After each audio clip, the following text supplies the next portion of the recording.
Good afternoon, ladies and gentlemen. Welcome back to the channel.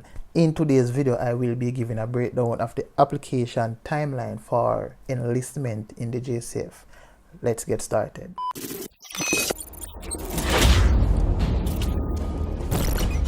Now guys, today I'm doing the ultimate guide.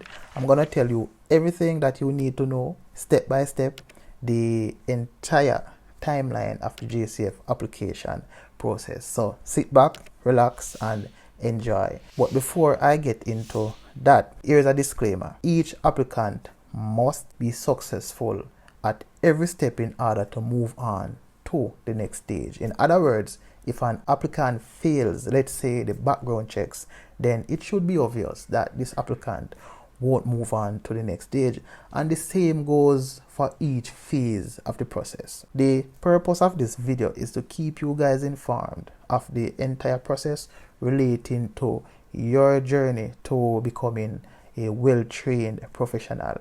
And secondly, because I have been getting a lot of questions about what is the next step after I have done this, or what is the next step after I have done that.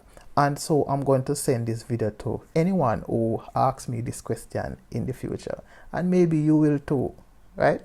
Now, if you are interested in knowing all the stages of the application process and you want to know what it is that you have to do next if you have already begun the application process, then this video is just the one for you. Just a side note here though, JCF doesn't have a specific order in which they go about doing the recruiting process, so keep that in mind. With that said, let's dive right into number one, the application. First, you need to visit the JCF website and complete the application form. Upload the required documents, save and submit the application. Link to the website is in the description below. Step 2. The application and documents that you submitted are checked. If there's any error on the application, it will be outlined in an email sent to the applicant and how to go about fixing those errors, after which the applicant resubmit that application. The application will now be reviewed and an email sent inviting that applicant to sit the entrance exam on a particular day, date and time. Which brings us to step 3. The entrance exam. Candidates are required to complete multiple choice questions aimed at testing their numerical reasoning and language arts skills. This video right here, right, outlines the kind of questions that are likely to be present on the exam papers. So if you are interested, make sure to check it out. I'm quite sure you will find this video very useful. Which brings us to step 4. The antecedent investigation. Now, candidates' backgrounds will be thoroughly investigated and security checks conducted to verify that they meet the criteria for enlistment. Investigators will be looking at the applicant's social and family background and will conduct interviews with reputable citizens within your community, interviews with principals, teachers from schools attended, in addition to looking at the applicant's close friends and associates. There will also be a station interview with the applicant. This interview is used as a means to clear up any ambiguity that may arise during the background investigation process and to get any additional information that is necessary relating to the applicant. This brings us to step number 5, the panel interview. Each candidate will be interviewed by a panel of senior officers and members of the JCF Human Resource Department. If you want to ace your panel interview and you are interested in knowing the possible questions that you will be asked during the interview, along with the answers, then check out this video right here. If you haven't already, subscribe, hit the post notification bell, and yeah. Thanks much. And step number 6, the physical assessment and the fingerprinting. Each candidate will be given a date, right, for fingerprinting and physical assessment. Candidates will be engaged in a physical fitness assessment to ascertain the level of their fitness as it relates to coordination and their general agility.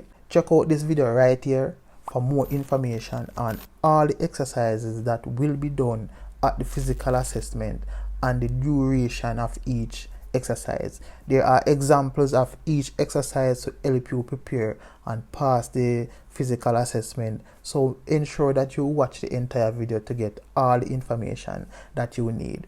Step 7, deep vetting. A deep vetting security check, right, is done. Candidates' profiles will be checked against existing local and international intelligence and criminal record database using information gathered through various means. Step number 8, the medical assessment. Now, this is the first phase of your medical assessment. Candidates will be required to visit the National Chest Hospital to donate blood for testing, and those findings will be sent to the medical team at the police college. Step number 9 is the second phase of the medical assessment. Candidates will be required to undergo a comprehensive medical examination inclusive of blood pressure test, urine analysis, drug screening, vision test, hearing test, and chest x-ray. Candidates must be in excellent physical health to be able to effectively perform the duties of a police officer, so keep that in mind. Step number 10, guys, is the polygraph screening or the psychometric test. A psychometric test will be administered to evaluate a candidate's psychological fitness and aptitude for enlistment in the JCF. The main focus of the test is to evaluate applicants' personal principles and integrity or their commitment to serving in the JCF. Candidates may also be subjected to polygraph testing. The polygraph test requires candidates to undergo a series of questions whilst being monitored by a polygraph machine, which will record their body involuntary responses to the examiner's questions, which can be used to determine if such candidate is telling the truth or not. So if you are lucky enough to reach this point where you have the polygraph to do, I can just say to you guys, just be truthful when you are being questioned and remain calm, because it is nothing to fear. You understand? They are just asking you a series of questions. Just listen carefully and respond. Now guys, this is the penultimate step, number 11. This is where deliberations are conducted. A group of top-ranking officers responsible for the selection of suitable candidates will gather together and look at the information available for each candidate, and based on their careful consideration, make a decision, right, on the candidates that are suitable for enlistment in the JCF. This, guys, is the final stage of your application process, your enlistment in the JCF. You are accepted to join the JCF, join the academy, and train for a number of months, between 6 to 9 months, to become a effective police officer. Candidates will receive an email with an acceptance letter attached to it, along with a list of items that you will need to buy for training. So guys, this is where your journey begins. This is where your journey of becoming a professional police officer, a professional within your community, within your country, right? This is where it begins, and I wish you guys all the best. If you find this video helpful, smash the like button and sub to the channel, right? Catch you in the next one. Until next time, blessings.